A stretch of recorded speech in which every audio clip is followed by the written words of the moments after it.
Interesting. Let's get the perspectives into what some of the political players are saying about this issue. Let me quickly give you the immediate reaction of one of the governors of the state, especially that of Ekiti State. This is what he said. I don't know if that quote is ready so that I can give it to you now.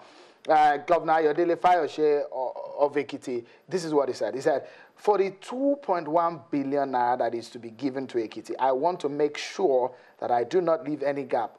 Our wage bill is about 2.6 billion naira. I will find means to add to it to pay June's salary within the next 1 week. That's according to Governor Ayodele Fayose.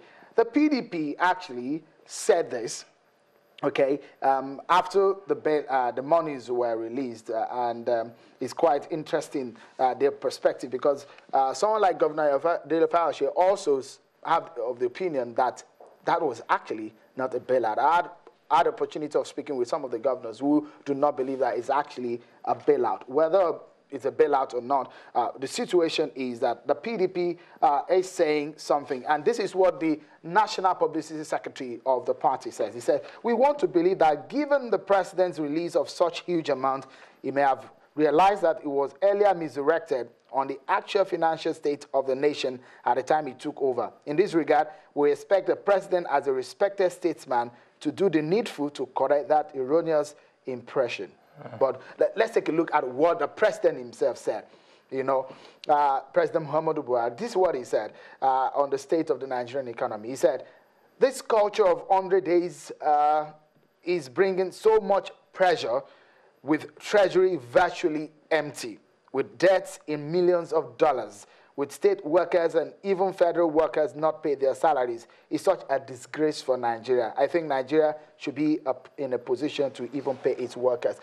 Let me quickly allow Prof to come in. I'll come back to you in a moment. Prof, this statement and what we have seen, we are in a financial dire situation, and this kind of political jabs and political back and forth. What do you make of it, considering the situation that we are in?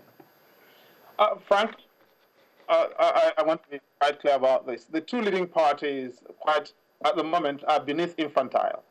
You know, when I listen to the stuff that comes out of the publicity people of both leading parties, I cringe because it does not appear as if they understand the seriousness of the situation we've got. We've got structural difficulties. You know, what we're discussing actually are simply the symptoms of the structural problems of our political economy. And what are the structural problems? We are borrowing to finance consumption. Yes. Okay? At the moment, we are borrowing to finance consumption and public sector overheads. We are not borrowing for investment. If we were borrowing for investment, I would understand. But no, we're borrowing to pay salaries, to pay for people to fly overseas in business class, and stuff like that. Now, because we're doing that, our debt profile is rising.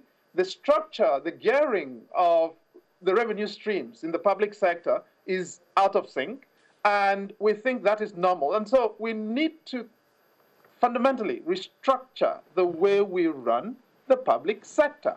And we've got to make that sustainable. We've got to have a proper gearing between internal revenue, the natural resources earnings, debt, aid flows from trade, and the other elements that come in. And of course, including diaspora, you know, because the Nigerian diaspora is increasingly also a major source of earnings for the country.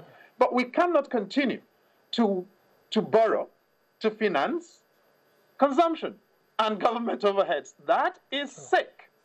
And if people don't understand it, then we've got a big problem. And the question I think we've got to start discussing is, how do we do that? What are the choices that need to be made? And I totally agree with Bismarck that the subsidy has got to go. Now, I do think that part of the problem in the past was there was not the political capital to spend in paying down on getting the subsidy to go. The good thing at the moment is that President Buhari does have political capital to spend. The problem with political capital is it dissipates quickly if you don't spend it. And so there is a narrow window within which this government has got to spend that political capital or begin to lose it. And therefore, that's the one thing that's got to go. Number two, I do think the size of the public sector is unsustainable. there's got to be some way to shrink the size of the public sector and make it possible for us to make it sustainable. And you're seeing some of that now being done in Kaduna State. I do think lots of other states need to begin to think about doing that and reducing the cost of the public sector. Number three, we cannot continue to live in a country in which the biggest line item in the public sector is travel and ESTA codes. Now, that consumes more money than everything in the public sector except defense. And that is not sustainable. I find whenever I go in and I want to go into the coach section in the aircraft, I find a lot of these public sector workers who are flying business class, and some of them in first class. I cannot understand why Nigerian workers cannot be paid when public sector officers are flying business and first class. Now, a lot of these things need to go, quite apart from all the costs for the political office holders, the 100, 115 PAs of SAs who are SAs to PAs. Now, we've got to discipline our public sector properly. Oh, interesting. Let me allow Mr. Romani to come in. You talked about Fayose and Lisa Metu and some APC officials. You see, one thing that you take for granted, and you assume that financial literacy is easy. There's a big difference between financial literacy and political jargon. So what is happening here is a lot of these people do not understand, and therefore they peddle ignorance and confusion by making comments which are totally out of sync. There's a bailout, there's a bailout. There's no question about that. Money, bailout includes forbearance. If I even allow you not to pay your debt, for example, Nigeria was paying 11 cents in every dollar as interest in 2008. Today we are paying 32 cents in every dollar as interest. So you have only 60-something cents to run the government. Nigeria collects only 12%, no, 15% of its GDP as tax revenue. You can't run a country on that level. Nigeria has $60 billion of debt, over 12% of its GDP as debt. And Nigeria's external debt, which was $6 billion in 2003, is up to $24 billion right now.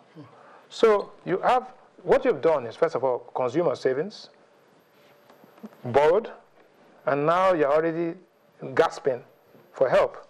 So you've got to do things before you deteriorate to a point where you cannot do it. But the thing is that you now, three steps. One, pay off the debts, stimulate the economy, restructure the economy, just like the Prof was saying, restructure it because there are structural problems. Restructure it, but then bring a mental state of accountability. Everybody is talking about how to spend money and how to share money. Nobody is talking about how to produce the output out there. You have a situation where the misery index in Nigeria is 33.6 when you add unemployment or underemployment plus inflation. That is very high. So a lot of Nigerians are miserable. All right, interesting. I'd like to go on break now because when we come back, we'll be talking about the cost of governance, the debt, the burden of running government. A lot of people have argued that, look, it's too much. And if we must progress, that needs to be cut down. Of course, it's no longer news that the president and his vice has asked for a pay cut. Just how significant is this? My two guests will be telling us more right after now.